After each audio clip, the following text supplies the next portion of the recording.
Hey guys, welcome back to Guide Glimpse.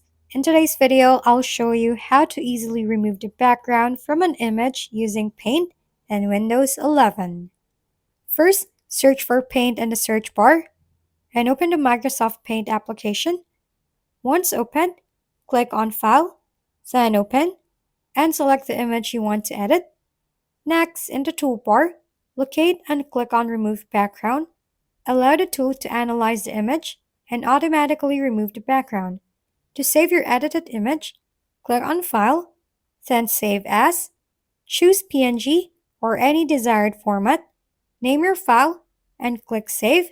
That's it. You've successfully removed the background from an image using Paint. Once again, thank you for watching. This has been Guide Glimpse. Don't forget to like, share, and subscribe for more how-to videos.